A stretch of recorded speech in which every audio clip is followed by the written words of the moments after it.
People like you don't belong in places like this."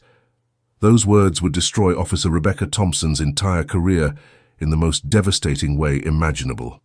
Judge Marcus Washington approached the courthouse steps in his civilian clothes, a leather briefcase containing today's case files clutched in his hand. The morning sun cast long shadows across the marble steps as he walked with the measured pace of someone who had made this journey thousands of times before. But Officer Rebecca Thompson saw none of these details. She saw only what her prejudice allowed her to see. Well, what do we have here?" Thompson emerged from behind a concrete pillar, her badge catching the morning sunlight. "Another thug thinking he can waltz into government property. This ain't no welfare office." Marcus stopped walking, his expression calm but alert. "Officer, I'm here on official business. If you'd like to see my identification—" "Official business?" Thompson's laugh was harsh and mocking. "The only business you got here is the kind that lands you in handcuffs." What happened next would be recorded by multiple security cameras, preserved forever as evidence of the moment when Officer Rebecca Thompson committed the biggest mistake of her entire life. Her open palm cracked across Marcus's face with such force that his head snapped sideways. The expensive briefcase flew from his grip, legal documents and judicial orders scattering across the stone steps. Thompson grabbed his throat, slamming him back against the courthouse wall with brutal force. "Scum like you has no business in a house of justice," she growled. Metal handcuffs bit into Marcus's wrists as she twisted his arms behind his back with unnecessary force. She had no idea she was brutalizing a federal judge 15 feet from his own courtroom. If you believe that no one should ever face racial profiling and brutal assault while simply entering their own workplace, type "justice" below. Then comment your country and city.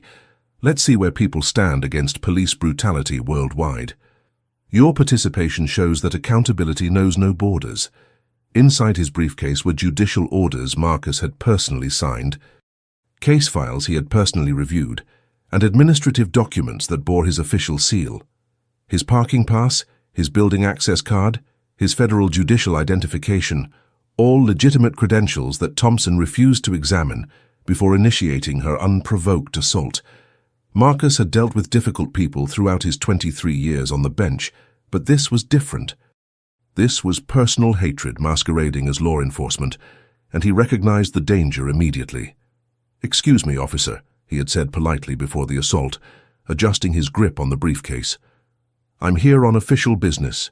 If you'd like to see my identification—" "Official business?"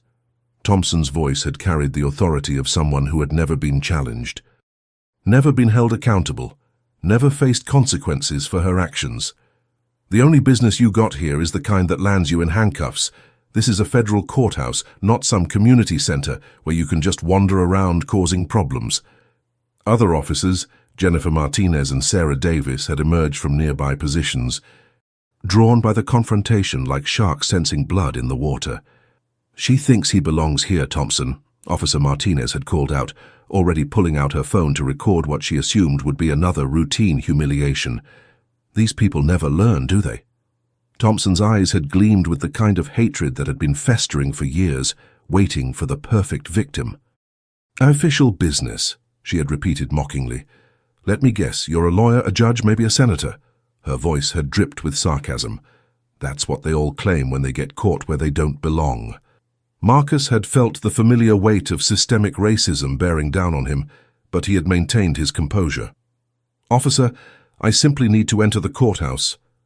If you'd examine my credentials—" "The only credentials you need are an arrest record," Thompson had snarled, stepping closer. "And you're about to get one." The bronze nameplate 20 feet above them read, "The Honorable Judge Marcus Washington presiding." But Thompson had been too blinded by her own prejudice to notice the cosmic irony of her actions. She had grabbed his throat with her hand, her fingers digging into his neck as she slammed him back against the courthouse wall. Metal handcuffs had bit into Marcus's wrists as she twisted his arms behind his back with unnecessary force. The other officers had circled like vultures, their phones recording what they thought was routine police work. They had no idea they were documenting the arrest of a federal judge, creating evidence that would soon destroy all their careers. Another uppity one thinking he can just walk into any building he wants. Officer Davis had laughed, kicking at the scattered legal documents. "Look at all this fake paperwork. These criminals are getting more creative with their scams." Marcus's jaw had throbbed where Thompson's hand had connected, but his mind remained sharp and focused. He was 15 feet from his own courtroom, being brutalized by officers who would soon learn exactly who controlled their professional destiny. As Thompson dragged Marcus up the courthouse steps, he took mental notes of every face, every laugh. Every person who would soon learn the true meaning of accountability. But Rebecca Thompson had no idea that the man she just assaulted had the power to destroy her entire career with a single word. Inside the courthouse, Thompson felt the familiar rush of power that came with a successful arrest. Every eye was on her.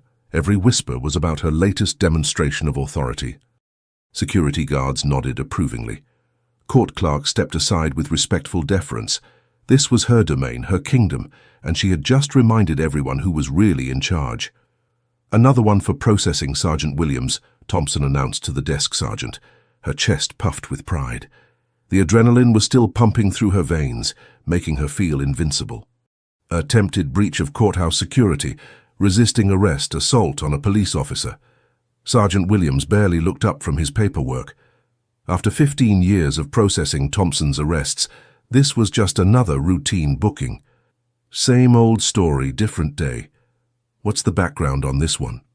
Subject was acting suspiciously around the courthouse entrance, Thompson began, her voice carrying the practiced authority of someone who had never been questioned. Carrying what appeared to be forged legal documents, claimed to have legitimate business in the building. When I attempted to verify his identity, he became combative and physically aggressive. The lies flowed from her mouth like water, each fabrication building on the last, to create a narrative that fit perfectly with her prejudices and the system's expectations. Thompson had perfected this art over 12 years of police work, learning exactly which details to emphasize and which to omit. Marcus sat quietly on a metal bench in the courthouse holding area, his professional clothes wrinkled from Thompson's assault. The handcuffs were too tight, cutting off circulation to his fingers, but he had experienced worse discomfort during his years as a federal prosecutor before becoming a judge. His mind was racing through the legal implications of what was happening, cataloguing every violation of procedure and constitutional right. He thought about the Supreme Court cases that applied to his situation: Terry v. Ohio regarding reasonable suspicion, Miranda versus Arizona regarding his rights during arrest, Brady versus Maryland regarding the preservation of evidence. As a federal judge with 23 years of experience, he had presided over thousands of cases involving police misconduct. He had sentenced countless defendants, listened to endless testimonies, and witnessed the full spectrum of human behavior. But he had never experienced the system from this side. The irony of his situation was almost overwhelming. Thompson had assaulted a federal judge 20 feet from his own courtroom. She had destroyed legal documents that he had personally authored and signed. She had handcuffed the man who had the constitutional authority to sentence her to decades in federal prison. His phone, confiscated during the arrest, contained direct numbers to the FBI Civil Rights Division, the Attorney General's office, and every major legal authority in the state. His briefcase, now tagged as evidence in Thompson's fabricated case, contained sensitive judicial documents that only a sitting federal judge would have legitimate access to. But most importantly, Thompson was about to commit perjury in front of the one person who had both the power and the knowledge to destroy her entire career with a single revelation. "Thompson's got another live one," Officer Davis announced to the gathering crowd of law enforcement. This one was particularly delusional, claimed to be some kind of judge or lawyer. Had a whole briefcase full of fake documents to support his story. Officer Martinez laughed as she scrolled through the video on her phone. "These people watch too much TV. They think if they act professional and use big words, we'll just let them walk into any building they want. Doesn't work that way in the real world." The casual racism in their conversation was breathtaking in its openness. Years of unchecked authority had made them comfortable, expressing their prejudices publicly, confident that the system would always protect them regardless of their actions. "What's the usual outcome for cases like this?" asked a young officer who was new to the courthouse detail. "Open and shut," Thompson replied confidently. Judge will see right through his act. These people always get the maximum sentence because they waste everyone's time with their sob stories and false accusations. The system doesn't tolerate this kind of disrespect. Thompson had no idea that the system she was referring to was embodied by the man sitting in handcuffs just 20 feet away. She had no idea that her victim was actually the person who controlled every aspect of her professional life, from the warrants she requested to the testimony she gave to the cases she built. As the processing continued, Marcus remained perfectly calm, but anyone looking closely would have noticed the slight upturn at the corners of his mouth. He was taking mental notes of every detail, every violation, every word that would soon be used as evidence in the federal prosecution that would destroy Thompson's life. The hunter was about to become the hunted, and she had no idea the trap was already being set. In the courthouse's administrative wing, Thompson began crafting the narrative that would make or break her case. This was an art form she had perfected over 12 years of police work, the delicate balance of truth and fiction that transformed messy reality into clean legal proceedings. Rebecca's confidence was about to transform into the worst nightmare of her life. The key was confidence, specific details that couldn't be easily verified, and a story that fit perfectly with the prejudices and expectations of judges and prosecutors. Thompson had learned that the system was designed to believe police officers, especially when those officers were testifying against defendants who looked like Marcus Washington. "Let me walk you through the incident report," Thompson said to prosecutor Michael Stevens, a middle-aged man who had worked with her on dozens of cases over the years. Subject approached the courthouse at approximately 8:45 a.m., displaying suspicious behavior consistent with attempted security breach. Stevens nodded approvingly as he took notes. Thompson's arrests had an impressive conviction rate, and he had learned to trust her judgment about these matters. Her cases were always well documented, her testimony was always credible, and her arrests usually resulted in guilty pleas that kept his caseload manageable. "What specific behaviors did you observe?" Stevens asked, his pen poised to capture the details that would become the foundation of the prosecution's case. "Subject was dressed inappropriately for legitimate court business," Thompson began, her voice taking on the professional tone she used for official reports. "He was carrying an expensive briefcase that appeared inconsistent with his socio-economic status, suggesting possible theft or fraud. Each lie was carefully calculated, designed to plant seeds of doubt about Marcus's credibility while reinforcing stereotypes that would make the prosecutor and judge more likely to accept her version of events. When I approached to investigate, the subject became increasingly agitated and verbally abusive. He claimed to have legitimate business in the courthouse, but refused to provide proper identification when requested." Thompson pulled out her notebook, flipping to a page where she had hastily scribbled fabricated details during the booking process.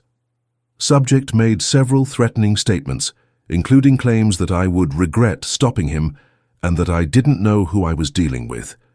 Classic deflection tactics we see from repeat offenders. The irony of that last statement was so profound it was almost suffocating. Thompson was absolutely correct that she didn't know who she was dealing with, but not in the way she intended. "Did the subject attempt to flee when you tried to detain him?" Stevens asked, already anticipating the standard elements that would need to be proven in court. "Absolutely. When I attempted to place him in protective custody for everyone's safety, he became physically combative. He swung at my face, attempted to kick me, and actively resisted being handcuffed. I was forced to use the minimum necessary force to subdue his aggressive behavior." Thompson's fabrication was becoming more elaborate with each sentence, transforming her brutal assault into a heroic act of self-defense. She had told similar stories so many times that the lies came naturally, flowing from her mouth with the confidence of someone who had never been challenged. Meanwhile, Marcus was using his legal knowledge to analyze every aspect of his situation. As a former federal prosecutor who had specialized in civil rights cases, he understood exactly what Thompson was trying to accomplish with her false narrative. He also understood something Thompson didn't. Every lie she told under oath would become evidence in the federal prosecution that would soon destroy her career. Perjury was a serious felony, especially when committed by a law enforcement officer in the commission of other crimes. His phone calls during booking had been monitored and recorded, as was standard procedure, but Thompson had no idea that Marcus's first call had been to Chief Judge Margaret Carter, alerting her to preserve all surveillance footage from the courthouse cameras. His second call had been to the FBI Civil Rights Division, formally requesting an investigation into Thompson's conduct. The federal machinery of justice was already in motion, but Thompson was too focused on her immediate tactical victory to recognize the strategic disaster she was creating for herself. "What about the documents he was carrying?" Stevens asked, flipping through the evidence photos. "Clearly forged," Thompson replied without hesitation. "Legal papers, case files, judicial memoranda, materials that no ordinary citizen would have legitimate access to. We believe he was planning some kind of identity theft or fraud scheme, possibly targeting court personnel. The documents were, of course, completely authentic. Marcus had personally authored most of them, signed them and filed them through official channels. But Thompson's prejudice made it impossible for her to recognize obvious signs of authenticity. "This appears to be a clear-cut case," Stevens concluded, closing his folder with satisfaction. "Trespassing, assault on a police officer, resisting arrest, and attempted fraud. The defendant's claims about being a judge or lawyer are obviously desperate attempts to avoid accountability." Thompson smiled with grim satisfaction. Another case, another victory, another reminder that the system worked exactly the way it was supposed to. People knew their place, or they learned it the hard way. She had no idea that in a few hours she would learn exactly what her place was in the hierarchy of justice. The temporary courtroom was packed with the usual morning crowd of lawyers, defendants, court staff, and curious observers drawn by whispers of an unusual case. Judge Robert Parker, filling in for the mysteriously absent Judge Washington, called the session to order with the efficient manner of someone accustomed to handling routine criminal matters. Judge Parker was a thin man in his 60s who prided himself on running an efficient courtroom. He had been told that Judge Washington was dealing with an emergency situation and would be unavailable for the morning docket, but he had no idea that the emergency was currently sitting in handcuffs at the defendant's table. "Case number 2024 CR 8847, the clerk announced with practiced monotony. State versus John Doe, defendant. The use of John Doe was another calculated insult. Despite Marcus's attempts to provide proper identification, Thompson had listed him as an unknown subject, further dehumanizing him and reinforcing the narrative that he was exactly the kind of person who belonged in the defendant's chair. Officer Rebecca Thompson approached the witness stand with the supreme confidence of a woman who had testified hundreds of times without ever being seriously challenged. Her uniform was pressed to military precision, her badge polished to a brilliant shine, and her bearing projected the kind of professional authority that judges and juries found immediately credible. She had learned over 12 years of police work that perception was often more important than reality in courtroom proceedings.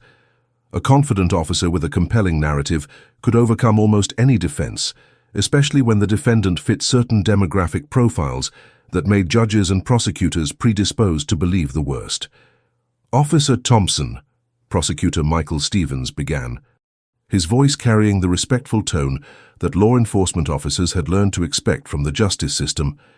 "Please tell the court about the events that led to this arrest." Thompson cleared her throat and settled into her testimony with the practiced ease of a professional performer. Every gesture was calculated. Every pause was deliberate. Every detail was designed to reinforce her credibility while undermining Marcus's. "Your Honor, at approximately 8:45 this morning, I was conducting routine security protocols at the courthouse entrance when I observed the defendant engaging in suspicious behavior consistent with attempted unauthorized access to government property." In the defendant's chair, Marcus sat perfectly still, his handcuffed hands folded in his lap, despite the metal restraints. The bruise on his cheek from Thompson's assault was clearly visible, but her narrative was already working to reframe even that evidence to support her fabricated version of events. "The defendant appeared to be conducting surveillance of the courthouse entrance," Thompson continued, warming to her story. "He was carrying what appeared to be stolen or forged legal documents, and his behavior suggested he was preparing to attempt some kind of fraud or security breach. Judge Parker leaned forward with interest, drawn into Thompson's compelling narrative. "What specifically made you suspicious, Officer Thompson?" "Several factors, Your Honor. First, the defendant was dressed inappropriately for legitimate court business, but he was carrying an expensive briefcase that seemed inconsistent with his apparent socio-economic status.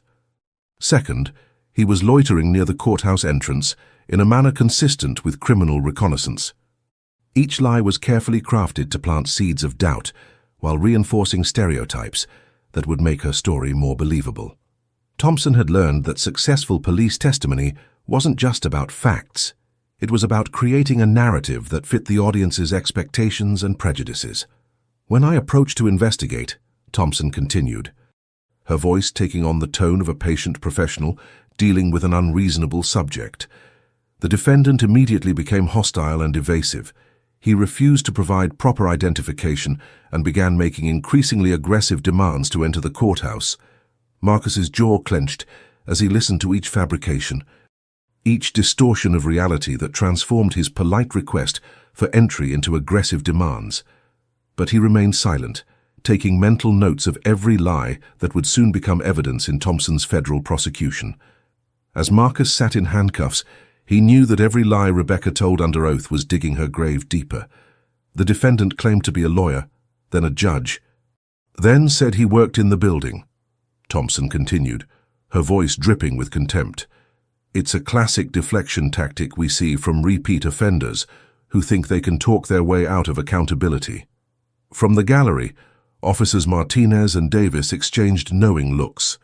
They had heard Thompson tell variations of this story dozens of times before. Different faces, but the same essential narrative. The system always believed cops over criminals, especially when those criminals looked like Marcus Washington. "What was the defendant's demeanor during this interaction?"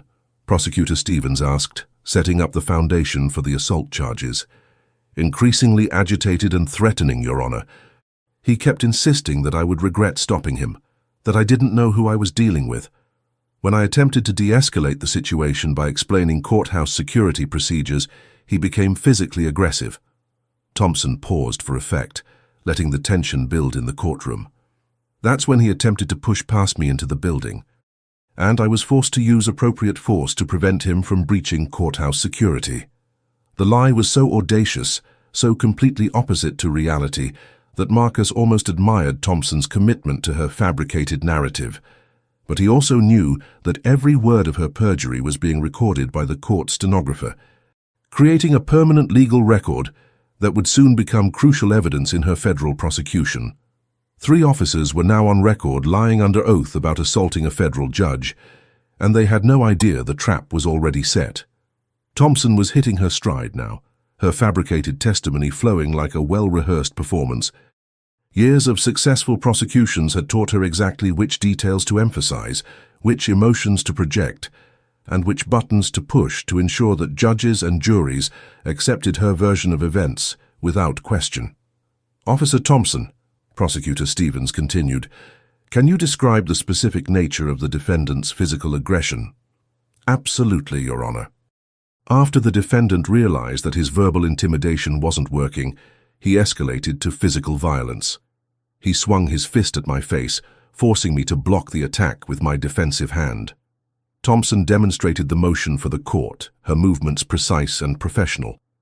What she was describing as defensive action was actually the brutal backhand that had left a purple bruise on Marcus's cheek, but her confident presentation made her version seem credible. When I attempted to secure his hands for everyone's safety, he kicked at my legs and continued struggling violently. At that point, I realized I was dealing with someone who posed a genuine threat to courthouse security. Judge Parker nodded gravely, completely drawn into Thompson's narrative. "What measures did you take to control the situation?" "I used the minimum force necessary to subdue the defendant's aggressive behavior, Your Honor. I secured his hands with department-issued restraints and immediately called for backup to ensure the safety of everyone in the area."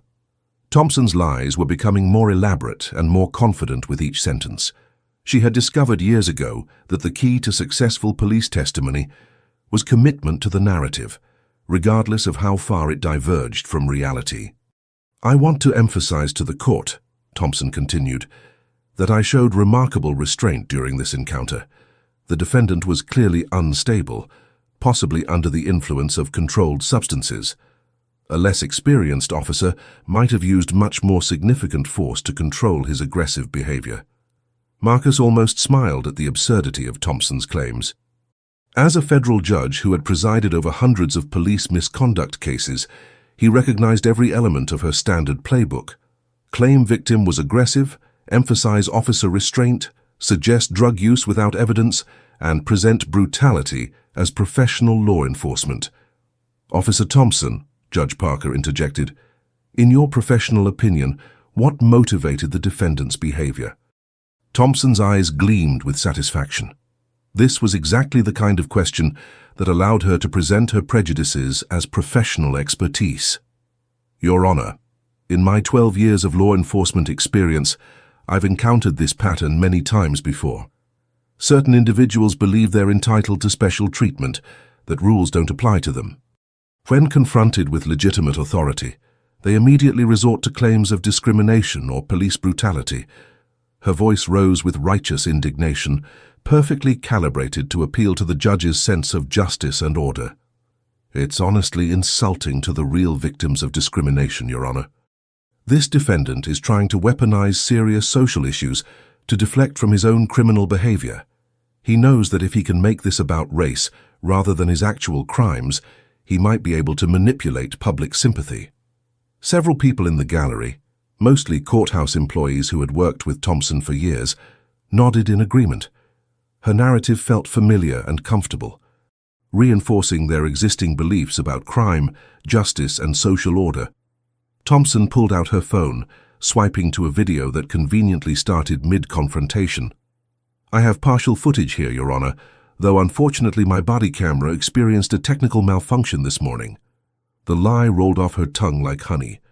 Thompson had learned that claiming equipment malfunctions was often more believable than having no video evidence at all, and it allowed her to present carefully edited footage that supported her narrative while concealing her actual crimes.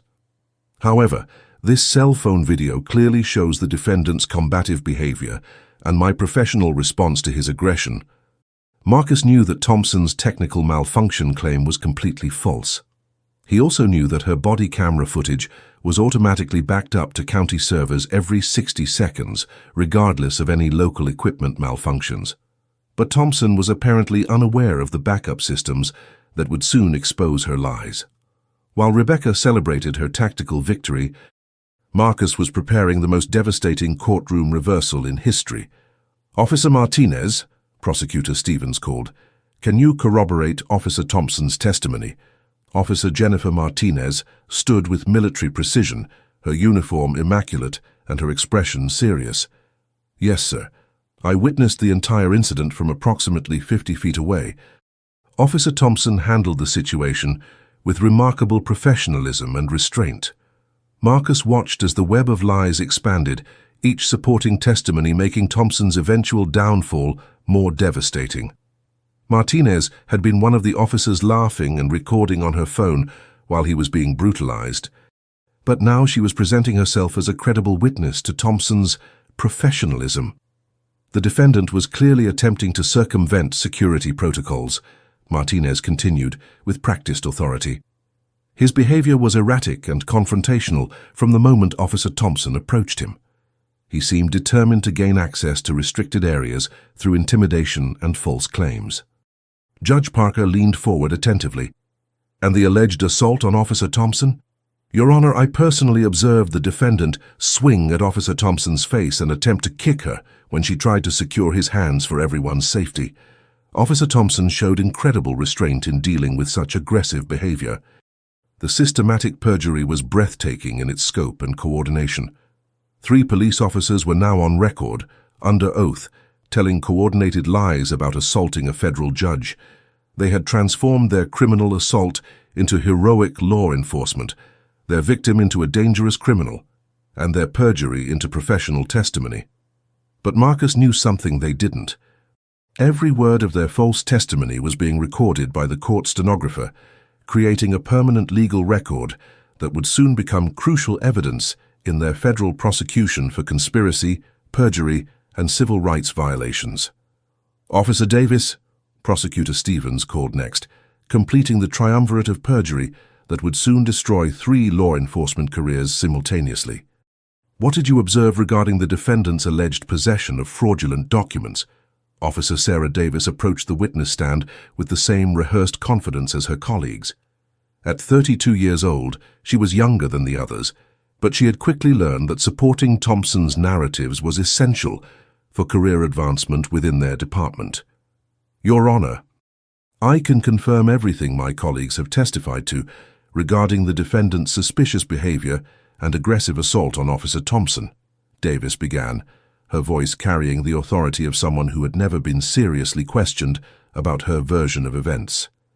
But I want to focus specifically on the evidence that suggests this was a premeditated criminal conspiracy rather than a spontaneous incident.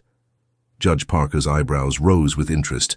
The suggestion of premeditation would significantly impact sentencing if Marcus were convicted, potentially adding years to any prison term. The defendant was carrying what appeared to be a sophisticated collection of forged legal documents, Davis continued, gesturing toward the evidence table where Marcus's briefcase contents had been displayed. Case files, judicial memoranda, administrative correspondence, materials that only court personnel would have legitimate access to. Marcus wanted to laugh at the cosmic irony. Davis was describing his own case files, his own judicial orders, his own administrative correspondence as forged documents. The woman was so ignorant of basic courthouse procedures that she couldn't recognize authentic judicial materials when they were directly in front of her. In my professional opinion, Davis continued, the defendant was clearly planning to impersonate court personnel or attempt some kind of sophisticated fraud scheme. The quality of these forgeries suggests significant resources and preparation. Thompson nodded approvingly from the prosecutor's table. Davis was exceeding expectations, adding layers of criminality that would make Marcus's situation even more desperate and his eventual punishment more severe. Officer Davis, Judge Parker interjected, what specific elements of these documents aroused your suspicion? Davis picked up one of Marcus's authentic case files, holding it like contaminated evidence. Your Honor, this document contains sensitive information about pending court cases, including confidential judicial deliberations and private attorney-client communications. No ordinary citizen would have access to materials like this. The document Davis was holding contained Marcus's own handwritten notes from a case he had presided over the previous week. His judicial seal was clearly visible on the letterhead, his signature was authentic, and the case numbers corresponded to legitimate entries in the court's database. But Davis's prejudice made it impossible for her to recognize obvious signs of authenticity. She saw what she expected to see, a black man with fraudulent documents rather than a federal judge with legitimate materials. Furthermore, Davis continued, warming to her fabrication, the defendant's behavior when confronted about these documents was consistent with someone who knew he was engaged in criminal activity. He became evasive when asked about their origin and refused to explain how he had obtained such sensitive materials. Marcus had actually tried multiple times to explain that the documents were authentic and that he had legitimate access to them through his position as a federal judge.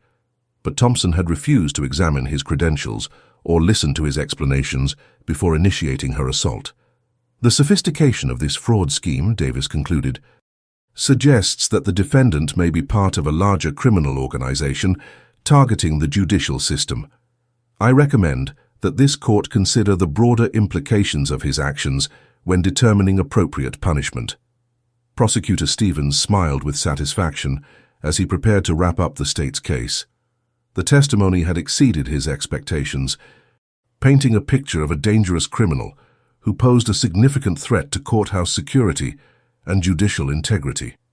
Your Honor, Stevens announced with confidence, the state believes the evidence clearly demonstrates not just individual criminal behavior, but a coordinated attack on the foundations of our justice system.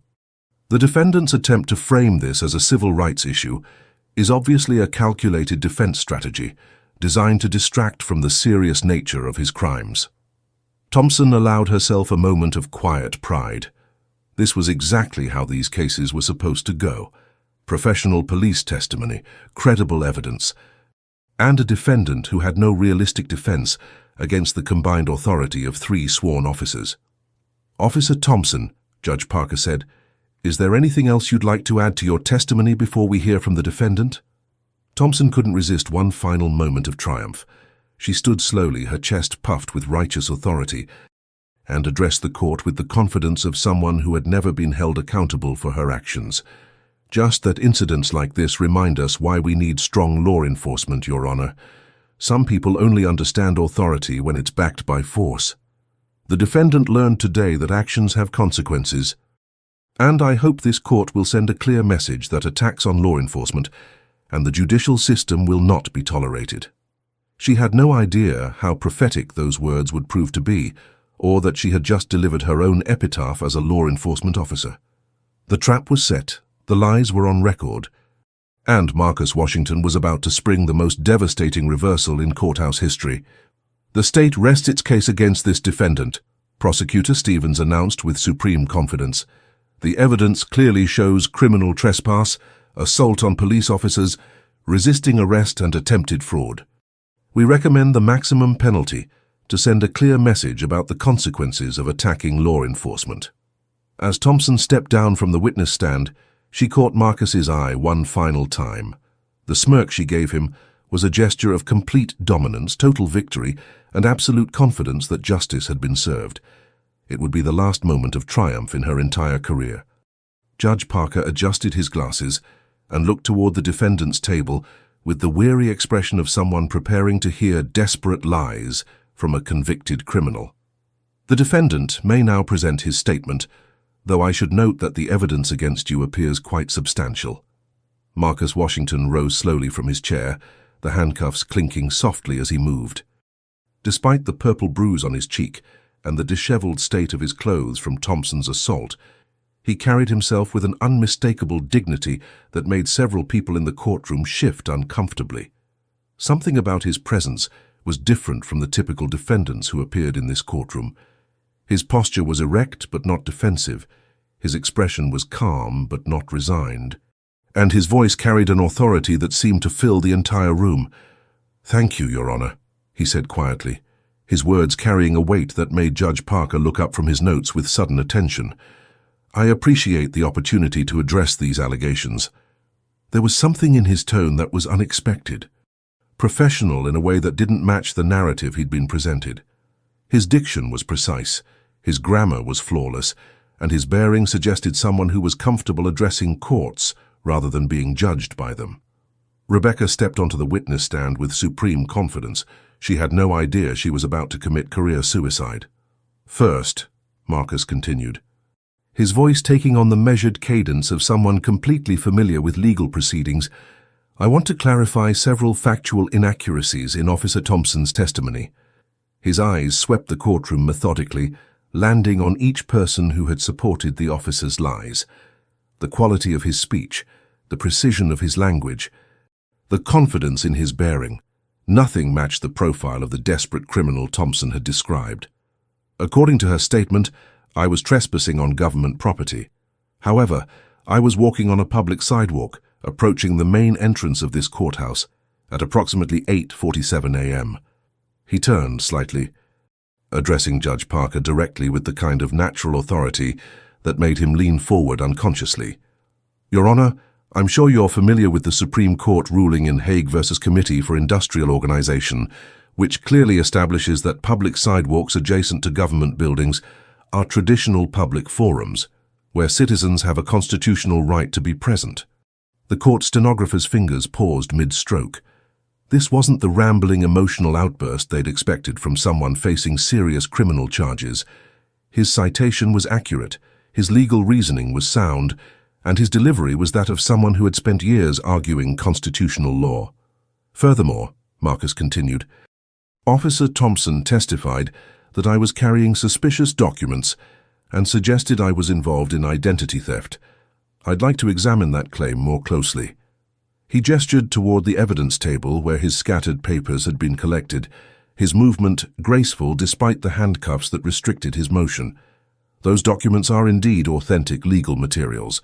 Specifically, they include pending case files, judicial memoranda, and administrative correspondence, all of which I have legitimate access to in my professional capacity. Judge Parker's expression was shifting from dismissive to concerned. Professional capacity? And what exactly is your profession, Mr. Marcus paused, a slight smile playing at the corners of his mouth that made Thompson feel the first chill of genuine fear creeping down her spine. Washington. Judge Washington. And I think we'll get to my professional background shortly, Your Honor. The confidence in his voice, the legal terminology he was using with perfect precision, the way he carried himself despite the handcuffs, nothing was matching Thompson's assumptions about who he was supposed to be. Your Honor, if I may continue, Marcus said, his voice taking on the unmistakable authority of someone who had spent decades giving orders in courtrooms rather than receiving them. Officer Thompson also testified that I became verbally aggressive and used profanity during our encounter. He paused, letting the tension build in the silent courtroom. I'd like to address that claim by invoking my Fifth Amendment right to remain silent regarding any statements I may have made during the alleged incident. However, I will note that any statements I did make were in direct response to being physically assaulted without provocation, warning, or legal justification. The young law clerk in the back row sat up straighter. Something about this man's voice, his mannerisms, his natural command of legal procedure seemed familiar in a way that was making her increasingly uncomfortable. Now, regarding Officer Thompson's claim that her body camera malfunctioned, Marcus continued, and now there was steel in his voice that made several court officers shift nervously. Your Honor, I'm sure you're aware of the federal rules of evidence, particularly Rule 106, which allows for the introduction of comprehensive summaries when dealing with voluminous electronic records. Judge Parker was leaning forward now, his expression shifting from routine boredom to deep concern as he began to realize this was not a typical case. I have reason to believe that comprehensive video and audio evidence of this morning's incident exists and will be made available to this court through proper legal channels. Thompson's face was beginning to lose color. Her confident smirk was fading as she started to understand that something was going very wrong with what should have been a routine conviction. What kind of evidence are you referring to? Judge Parker asked, his voice tight with growing apprehension. Marcus's eyes gleamed with something that looked like barely contained satisfaction. Your Honor, this courthouse has extensive security camera coverage, including high-definition digital cameras positioned at 15-foot intervals along the main approach, all connected to centralized recording systems with automatic backup protocols. Thompson felt her stomach drop as she realized she had completely forgotten about the courthouse security cameras in her rush to control the narrative through false testimony. Additionally, Marcus continued with devastating precision, the county maintains automatic backup systems for all officer body camera footage, uploaded to secure cloud storage every 60 seconds, regardless of any claimed local equipment malfunctions. His voice was taking on the tone of someone delivering a lecture on legal procedure to students who should have known better. I would like to formally request that this court issue an immediate preservation order for all electronic surveillance data from this morning between 8:45 and 9:15 a.m., including but not limited to courthouse security footage, officer body camera backup files, and any mobile phone recordings that may have been made by law enforcement personnel present at the scene. Prosecutor Stevens stood abruptly, his confidence evaporating as he realized the case was spiraling beyond his control. Objection, Your Honor. The defendant cannot simply make evidentiary demands without proper legal representation. Marcus turned to face the prosecutor with a look that made Stevens take an involuntary step backward. There was something in Marcus's eyes that suggested he was far more dangerous than anyone in the courtroom had realized. Your Honor, pro se defendants have the fundamental constitutional right to present evidence in their own defense under the Sixth Amendment to the United States Constitution. Additionally, Brady versus Maryland clearly establishes the prosecution's affirmative obligation to preserve potentially exculpatory evidence. The silence in the courtroom was becoming deafening. This was not how these cases usually proceeded. Furthermore, Marcus continued, his voice gaining strength and authority with each word, Giglio vs. United States requires the disclosure of any evidence that might impeach the credibility of prosecution witnesses, particularly law enforcement officers, who may have provided false testimony under oath. Judge Parker cleared his throat nervously.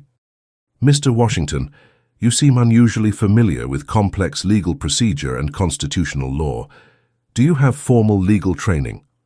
Marcus's smile was becoming more pronounced, though it didn't reach his eyes. I have some experience with the judicial system, Your Honor. His response was carefully neutral, but his eyes gleamed with something that looked almost like amusement at the cosmic irony of the situation. Every word of false testimony was being recorded, every lie was becoming evidence, and Rebecca was too blind to see it. Marcus walked as much as the handcuffs would allow to the evidence table and gestured toward his scattered belongings with the kind of natural authority that made everyone in the courtroom unconsciously defer to his movements. Your Honor, I'd also like to address Officer Thompson's characterization of my presence at this courthouse as suspicious or unauthorized. He pointed to a specific document among the papers scattered on the evidence table, his movement precise, despite the restraints limiting his mobility.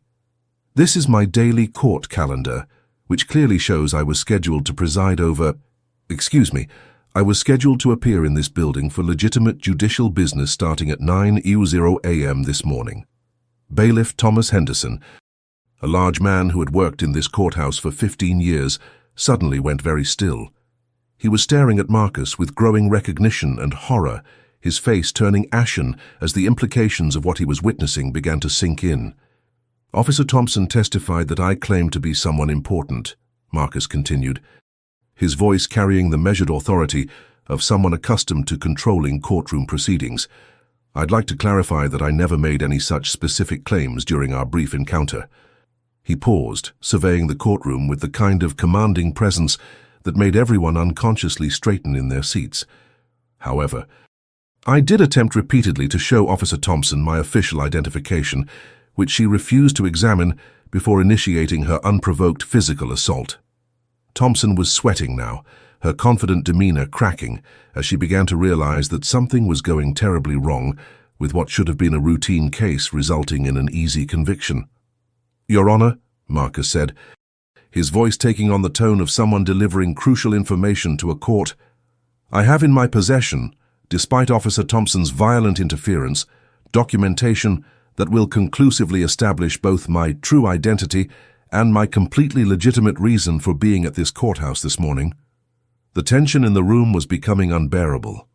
Everyone could sense that they were witnessing something unprecedented, though most didn't yet understand exactly what was happening. Judge Parker was beginning to look distinctly uncomfortable. What specific kind of documentation are you referring to? Marcus reached carefully into his jacket pocket, moving slowly and deliberately to avoid startling anyone in the increasingly tense courtroom. My official judicial parking pass, issued by this courthouse's administrative office and updated annually. My building access card, programmed with my personal judicial chamber's entry code and biometric security clearance. And my federal judicial identification. Bailiff Henderson suddenly stood up, his face pale as he recognized the man he'd seen every single day for the past 5 years, walking these same halls, entering the same chambers, presiding over the same courtroom where he now sat as a defendant. Your Honor, Marcus said quietly, his voice carrying the unmistakable tone of someone used to giving orders in courtrooms rather than taking them. I believe there's been a significant misunderstanding about who exactly Officer Thompson assaulted this morning. He held up a leather credential wallet, and even from across the room, the gold federal judicial seal was clearly visible to everyone in the courtroom. Perhaps we should recess so that proper identifications can be verified through official channels, he suggested, his voice carrying the authority of someone who had made similar procedural suggestions thousands of times before. Judge Parker stared at the credential wallet, then at Marcus's face, then at Bailiff Henderson, who was nodding grimly in confirmation of his worst fears. The colour had completely drained from Thompson's face as she began to understand the magnitude of what she had done. Her hands were shaking, her breathing was becoming laboured, and her career was flashing before her eyes. "Court will recess for 15 minutes, Judge Parker said hoarsely, his voice barely audible in the stunned silence. As the gavel fell with a sound like thunder, Thompson felt her entire world beginning to crumble around her. Whatever game she thought she was playing, she was beginning to realize she might not have understood the rules at all. During the 15-minute recess, the courthouse buzzed with nervous energy that spread like wildfire through every corridor, office, and chamber.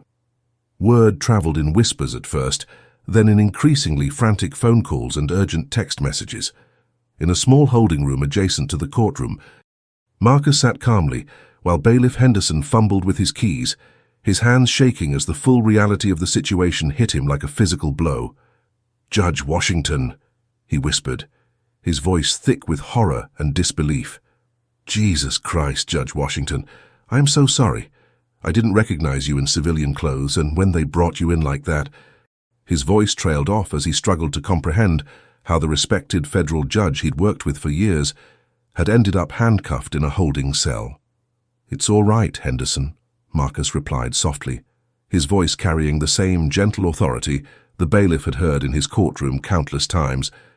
"You weren't part of Officer Thompson's assault, but I need you to do something very important for me. Anything, Your Honor, absolutely anything at all."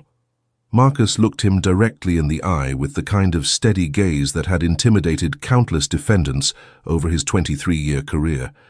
"I need you to go to my chambers quietly and bring me my judicial robes, the black ones with the gold trim that I wear for formal proceedings."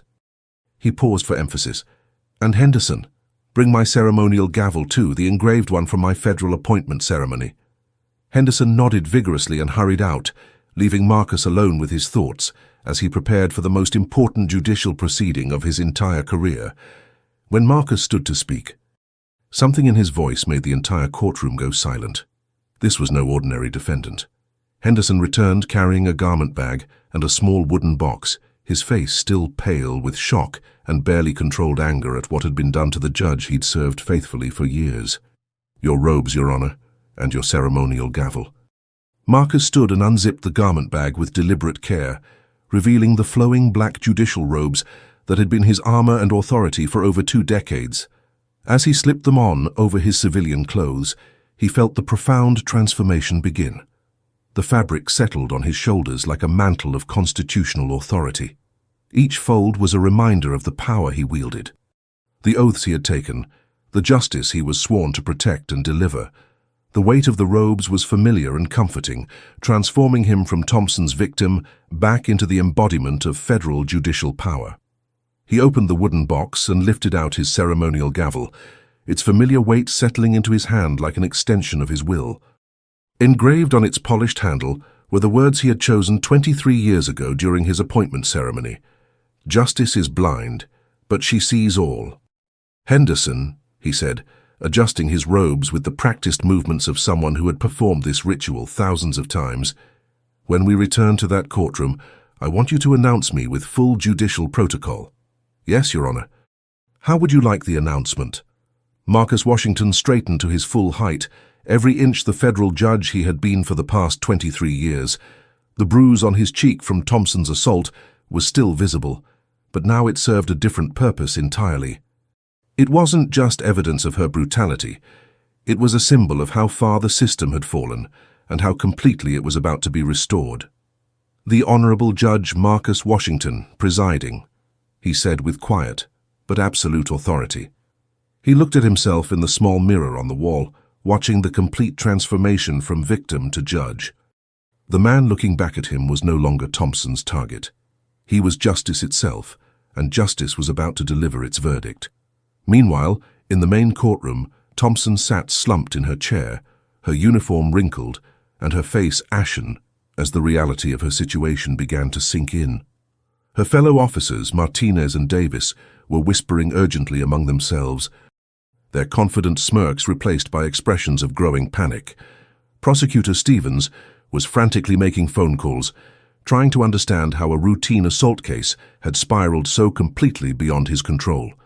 His carefully constructed prosecution was collapsing in real time, and he had no idea how to salvage the situation. The gallery was filling with courthouse employees, lawyers, and court staff who had heard whispers of something unprecedented happening. News traveled fast in the insular world of the federal courthouse, and everyone wanted to witness what promised to be a historic moment. Chief Judge Margaret Carter had quietly entered and taken a seat in the front row, her expression grim as she prepared to document what she knew would be one of the most significant judicial proceedings in the courthouse's history. Thompson's hands were shaking as she contemplated the destruction of everything she had worked for over 12 years of police service. Her pension, her reputation, her freedom, all hanging by a thread because she had chosen to assault the one person who had the power to destroy her completely. "When court resumes," Marcus told Henderson as he made final adjustments to his robes, "Officer Thompson will learn what accountability really means." The bailiff's voice would soon boom through that courtroom with an authority that would make everyone snap to attention. But what happened next would be seared into their memories forever, a moment when the entire balance of power shifted in the most dramatic way possible. Thompson was about to discover that her victim was actually her judge, jury, and executioner all rolled into one. And he had 23 years of experience in delivering justice to people exactly like her. Marcus's phone, returned during the recess, buzzed with missed calls and messages. Chief Judge Carter had alerted the FBI Civil Rights Division. The Attorney General's office had been notified. Federal investigators were already en route to secure evidence and begin what would become the largest police corruption case in the state's history. But first, Marcus had some personal business to attend to. Thompson had humiliated him, assaulted him, and tried to destroy his reputation through perjury. Now he was going to show her exactly what happened when someone attacked the very foundation of the justice system. The reckoning was about to begin, and it would be swift, thorough, and absolutely devastating. Henderson straightened his own uniform and prepared to deliver the announcement that would change everything. In moments, the most powerful police officer in the courthouse would become the most powerless defendant, and the man she had brutalized would become her judge. Justice was about to be served, and it was going to be perfect. The moment Marcus held up his federal judicial identification, Rebecca Thompson's world exploded into a million pieces. "All rise." Henderson's voice boomed through the courtroom with an authority that made everyone snap to attention immediately. The packed gallery rose as one, but what happened next would be seared into their memories forever. "Court is now in session. The Honorable Judge Marcus Washington presiding." The words hit the courtroom like a thunderbolt of divine justice. Officer Thompson, who had been leaning against the prosecutor's table, went rigid as if struck by lightning. Judge Parker, still seated in what he now realized was not his chair, turned pale as death and began frantically gathering his papers. Prosecutor Stevens's mouth fell open in shock, his carefully prepared case files scattering to the floor as the full magnitude of the situation crashed over him like a tidal wave. Marcus Washington entered through the judge's chamber door, wearing his full judicial robes with the gold trim catching the overhead lights. He moved with the measured, majestic pace of someone who had walked this path thousands of times before, his ceremonial gavel held firmly in his right hand. The silence was absolutely complete. Not a single person in the packed courtroom dared to breathe. He took his place behind the bench, his bench, and sat down slowly, deliberately, with the kind of controlled dignity that made everyone understand they were witnessing something unprecedented in the history of American jurisprudence. His eyes swept the courtroom methodically, taking in every shocked face, every dropped jaw, every person who was finally beginning to understand the cosmic magnitude of what had just happened. "Officer Thompson," he said quietly, his voice carrying the full weight of federal judicial authority that had been building for 23 years, "you may remain standing." Thompson looked like she was about to vomit, faint, or both simultaneously. Her face had gone from red to white to green in the span of 30 seconds, sweat beading on her forehead as her entire life crashed down around her. "Your Honor," Judge Parker stammered, rising from his chair with the desperate urgency of someone trying to escape a natural disaster. We didn't... I mean to say... Judge Parker, Marcus interrupted, his tone crisp but not unkind. Thank you for managing my courtroom during my unexpected delay. You may return to your own docket immediately. I'll handle this matter from here. Parker practically ran from the courtroom, his robes billowing behind him as if he were being chased by the very embodiment of justice itself. Marcus turned his attention back to Thompson, who was now visibly shaking, her legs barely able to support her weight as the full horror of her situation became undeniably clear. Officer Thompson, he continued, his voice steady and controlled with the precision of someone who had delivered thousands of verdicts. Approximately 2 hours ago, you testified under oath in this courtroom. Do you recall your testimony? Thompson's mouth opened and closed like a fish drowning in air, no sound emerging from her paralyzed vocal cords. Let me refresh your memory, Marcus continued with devastating calm. Since every word you spoke was recorded by our court stenographer and is now part of the permanent legal record. He pulled out a transcript that had been prepared during the recess, his movements deliberate and controlled. You stated, and I quote exactly, "These people always claim to be lawyers, judges, senators, anything to avoid accountability." Do you remember saying that under oath, Officer Thompson? Thompson nodded weakly, her legs shaking so violently she could barely remain standing. You also testified that I was, and I quote, "another thug looking for trouble," and that you had seen, and I quote, "this playbook before." Is that accurate? The courtroom was so quiet that the hum of the air conditioning sounded like the roar of an approaching storm. Marcus's voice grew colder, more precise, carrying the weight of constitutional authority that could destroy lives with a single word. And perhaps most memorably, Officer Thompson, you stated under oath that people like me need to learn that, and I quote your exact words, "actions have consequences." Do you recall that particular piece of wisdom? Thompson's knees buckled slightly, and she had to grab onto the prosecutor's table to keep from collapsing entirely. Marcus reached under his bench and pulled out a tablet computer, his movements deliberate and methodical. The technology represented the difference between Thompson's old world of unchecked authority and the new reality of absolute accountability. Officer Thompson, I'd like to show you some evidence that has come to my attention during our brief recess. He turned the tablet screen toward the courtroom, and Thompson's world exploded into a million pieces for the second time that morning. This is footage from courthouse security camera number 7, which maintains an unobstructed high-definition view of our main entrance, recording continuously to secure digital storage. The courtroom watched in absolute horror as the morning's events unfolded on screen with crystal clarity. There was Marcus, walking calmly toward the courthouse in his civilian clothes, carrying his briefcase with professional dignity. There was Thompson emerging like a predator to block his path. Look what we got here. Another thug trying to sneak into places he don't belong. Her voice, clear as crystal, filled the courtroom through the tablet's speakers, and several people gasped audibly at the naked hatred in her words. Security camera footage was about to expose every lie, every assault, every moment of Rebecca's brutal attack. The video continued with horrifying clarity, showing Thompson's unprovoked assault in vivid, undeniable detail. Every person in the courtroom watched as her open palm cracked across Marcus's face with such force that his head snapped sideways.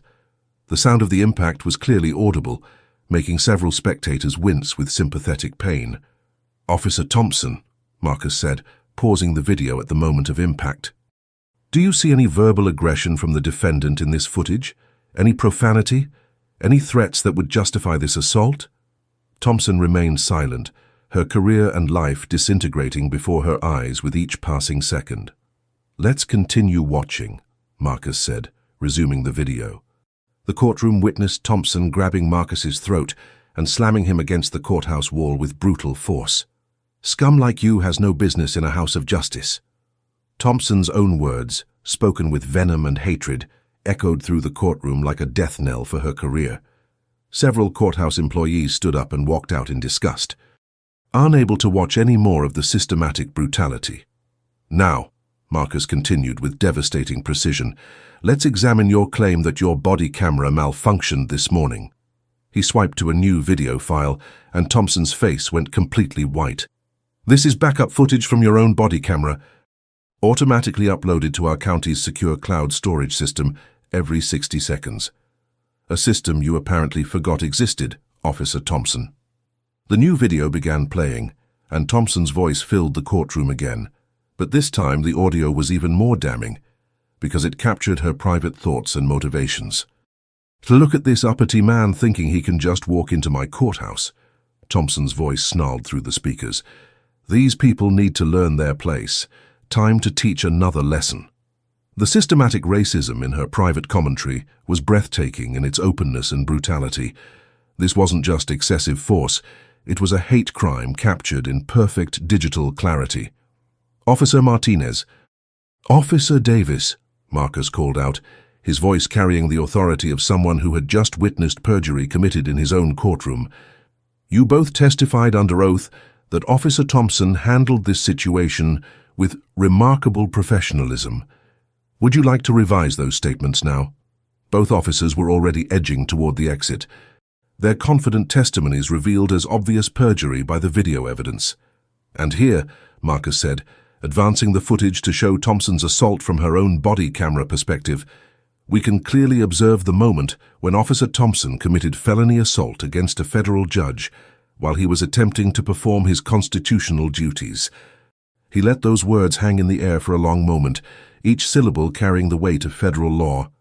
Federal Judge Officer Thompson, not a thug, not a criminal, not a trespasser, a federal judge appointed by the President of the United States and confirmed by the United States Senate. Thompson's knees finally gave out completely, and she collapsed into the prosecutor's chair, her body shaking with the magnitude of her realization. "But wait," Marcus said, his voice taking on an almost conversational tone that made the tension even more unbearable. "There's additional evidence I'd like the court to consider." He pulled up a new file on his tablet, and Thompson knew her destruction was about to become even more complete. "This is audio from Officer Davis's body camera, which apparently was functioning perfectly this morning, while yours was allegedly malfunctioning."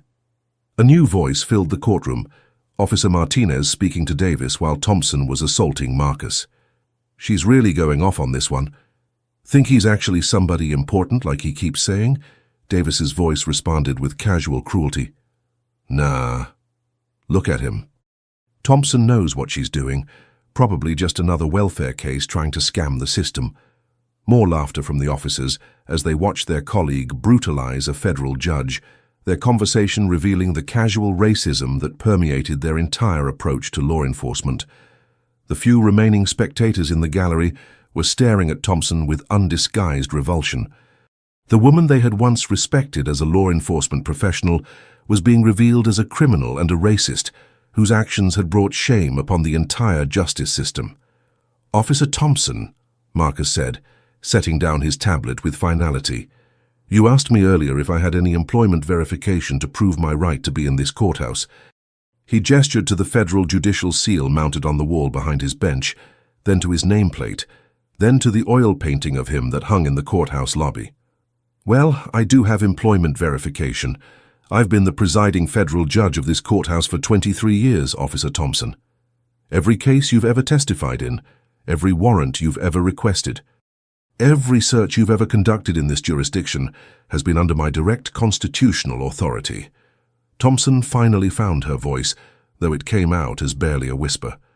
"Your Honor, I didn't know." Marcus's eyes flashed with controlled fury. "You didn't know because you didn't bother to look, Officer Thompson. You saw a black man, and you made assumptions based on your own prejudice and hatred." He leaned forward slightly, his voice dropping to barely above a whisper, but carrying enough authority to fill the entire courtroom. "But there's something else you didn't know, Officer Thompson." The courtroom held its collective breath. As Marcus lifted his ceremonial gavel, Rebecca finally understood. She hadn't arrested a criminal, she had assaulted justice itself. "For the past 8 months, Marcus continued, his voice gaining strength and authority with each word, "I have been conducting a comprehensive federal investigation into patterns of misconduct and racial bias in this police department, working directly with the FBI's Civil Rights Division and the Department of Justice." Thompson's face went completely ashen as the full scope of her situation became clear. This morning's incident wasn't random, Officer Thompson. You have been under federal surveillance, and you just provided us with the most perfect, unambiguous, undeniable evidence of criminal civil rights violations that any prosecutor could hope for. He lifted his ceremonial gavel and held it before him. The engraved words, "Justice is blind, but she sees all," catching the courtroom lights. Officer Thompson, you said that actions have consequences. You were absolutely right about that. Marcus stood, his judicial robes flowing around him as he prepared to deliver the most important verdict of his career. Based on the evidence presented in this courtroom, evidence that came from your own mouth, your own actions, your own camera, I find you guilty of assault in the first degree, a felony carrying a maximum sentence of 15 years in state prison. The words hit Thompson like physical blows, each charge destroying another piece of her future. I find you guilty of assault on a federal judicial officer, a federal felony carrying a mandatory minimum sentence of 10 years in federal prison. Thompson's attorney, hastily summoned during the recess, closed his eyes and put his head in his hands, already calculating the decades his client would spend behind bars. I find you guilty of deprivation of civil rights under color of law, a federal felony punishable by up to life in prison when the violation involves attempted kidnapping and assault. With each pronouncement, Thompson seemed to shrink further into her chair, the weight of federal justice crushing her completely. And I find you guilty of perjury in the first degree for your systematic false testimony given under oath in this very courtroom. Marcus paused, letting the weight of those charges settle over the room like a suffocating blanket.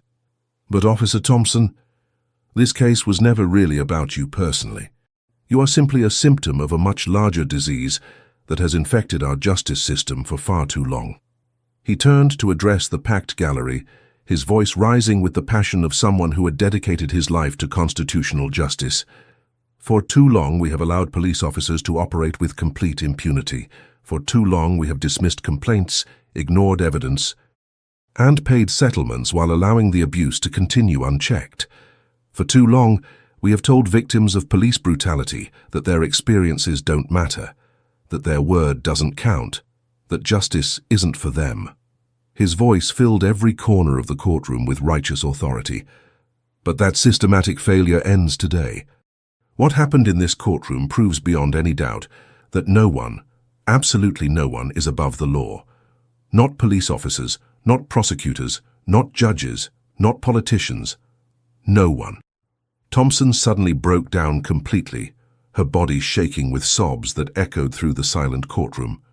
"I'm sorry," she whispered through her tears. "I'm so sorry. I didn't know. I never meant for this to happen." Marcus looked down at her with something that might have been pity, but his voice remained firm and uncompromising. "Officer Thompson, your apology is 23 years and countless victims too late. Your remorse is only appearing now because you finally got caught by someone with the power to hold you accountable for your actions." He lifted his gavel high above his head, the symbol of justice preparing to fall. "But here's what I want you to understand. In your final moments as a free woman, every person you brutalized over the years deserved the same justice I'm delivering today. Every grandfather you called racial slurs, every teenager you planted drugs on, every professional you arrested for existing in the wrong neighborhood, they all deserve to see you held accountable." The gavel hovered in the air as Marcus delivered his final words. "Today, I'm not just delivering justice for myself. I'm delivering justice for every person whose complaints were dismissed as unsubstantiated. I'm delivering justice for every family who had to watch their loved ones get brutalized while the system looked the other way." His voice reached its crescendo, filling the courtroom with the power of constitutional authority. "Officer Thompson, you told me this morning to know my place. Well, let me tell you exactly what my place is. My place is ensuring that bullies like you can never again hide behind a badge while destroying innocent lives." The gavel came down with a sound like the crack of thunder, final and absolute. "Officer Thompson, you are hereby sentenced to the maximum penalty allowed by federal law. You will serve 35 years in federal prison without the possibility of parole." The courtroom erupted in applause that lasted for 5 full minutes, Justice had finally been served, swift and complete. 6 months later, the ripple effects continued transforming the entire justice system. Thompson served her sentence while her fellow officers faced federal charges. The department was placed under federal oversight. Body cameras became mandatory with tamper-proof backup systems, and Marcus's courage inspired a new generation of civil rights advocates. Most importantly, the courthouse where it all happened was renamed the Justice Washington Federal Courthouse, with a bronze plaque commemorating the morning that changed everything. Here justice finally found its voice. Thank you to everyone who typed justice and shared your locations. Seeing this global community united for accountability and truth proves that justice is a universal human value. If this story moved you, please subscribe for more stories of courage triumphing over corruption and abuse of power. Until next time, remember that no badge is above the law, and truth always finds its way to light.